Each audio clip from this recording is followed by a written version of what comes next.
Hi there, welcome back to another 10 minutes of astrology. My name is Shannon. I have been an astrologer for over 15 years. I also do tarot, palmistry, and other really cool things. Today we are going to do a birth chart for someone that was born in the UK, and I'm going to pull up their chart. We're going to point out a couple of things, and then we're going to back out and talk about it. This person specifically asked about general life, professional endeavors, and love and romance. So we're going to try to focus on all of that. And of course, if this person has any additional questions, they're welcome to contact me for a more in-depth reading later, but let's go ahead and get started. So this person's birth date is November 27th, 1990, and they were born approximately 2 a.m. The reason I need the time is more to give me an exact location of where the planets are. I have a feeling that this person wasn't born at exactly 2 a.m. So I am going to kind of skim over the moon specifically just because I am not 1000% sure that they gave me an accurate birth time. And it's no fault on them. They were probably just giving me a general answer. But the more specific you can be, the better. But that's why I'm not really going to talk about the moon today. But that's their information. The few things that I do want to point out, the biggest thing that I saw here when I first looked at this chart was Jupiter and a planet that is not on here but that is trine is a asteroid called Juno. And these two are exactly trine, Juno being in Sagittarius and Jupiter here being in Leo. And something that I generally don't do is talk about surrounding planets in that sign, but because this person asked about love and romance, I wanted to include all of these down here just to give kind of a broader picture. So that's where we're going to start today. And then again, if you want more information later, you're welcome to reach out and we can book an appointment. So let's first talk about Jupiter in Leo. Jupiter is the planet of expansion. It is the planet of philosophy, a very lucky planet. It grows. It's just bigger than life. So all of those aspects in life are what Jupiter encompass, being in Leo. So this person loves big communication, loves to talk, loves to especially talk with their hands. Okay, they want to be not necessarily the center of attention, but when it comes to their thoughts, their personality, and just the things that they really hold very dear, that they are very passionate about. Leo is a lot to do with passion. So all of that is here in Jupiter and Leo. So this particular person is kind of larger than life when it comes to something that they're talking about that's passionate. On the reverse end of this, if this person has had a lot of trauma, then their ability to open up and communicate is limited, or would be limited, to the people that are very close to them. But I don't see that in this person because they have so much in Sagittarius, which is a beautiful thing. I love Sagittarius. So let's go ahead and talk about Juno being in Sagittarius. Juno is an asteroid. It's about marriage and relationships, and it's about like pregnancy, not as in depth as some other planets and asteroids when it comes to that, and especially in other placements.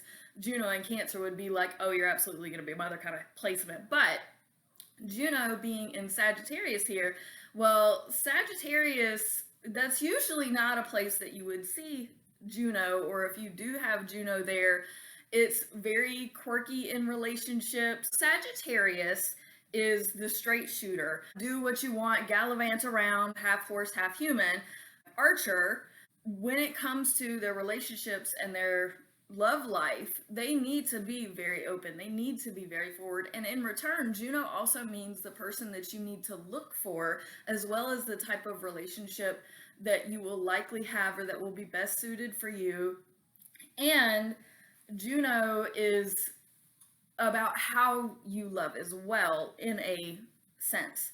So this person is going to love very forwardly. They're going to be very communicative because Sagittarius can be kind of loud people. They can be a lot of Sagittarius. But I love Sagittarius. This is not a bad thing. It's not a bad thing unless like you're trying to date a Pisces and then you're going to be too much for them. It would just be enough. But you don't need a Pisces, by the way. This person needs somebody to be forward and direct with them and tell them exactly what they want. And you are going to be the kind of person that is going to tell your partner exactly what you want, exactly what you're thinking. And it may not, only you and somebody else that is like this is going to understand your directness, because it's a very eccentric, because Sagittarius can be very eccentric. They're very philosophical. I mean, they're like an oddball too. So you're going to say these things in quirky ways, but it's very direct. And people can also find that as a quirk. And then you need somebody who is just as quirky, just as direct. That is going to be the best kind of love language that you specifically would need to be looking for. There are other planets that are surrounding Juno that I also want to talk about. You have the Sun, Venus, and Mercury.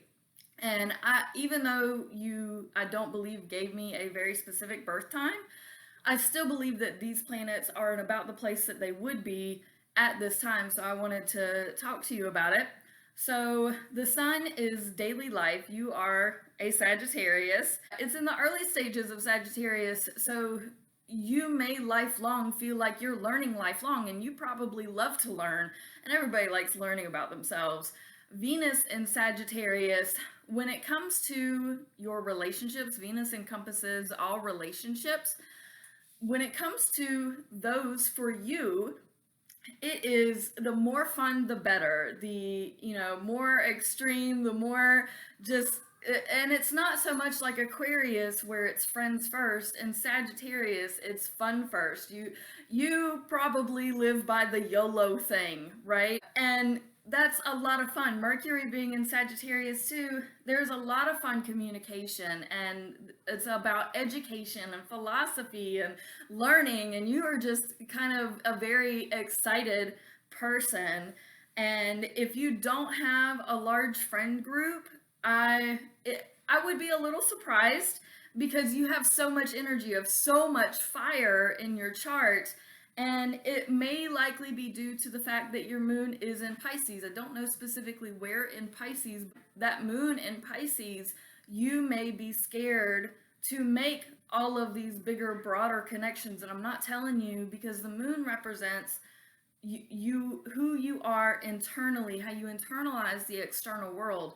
And even your own energy may be overwhelming to you sometimes. And that's okay. You have to embrace it though.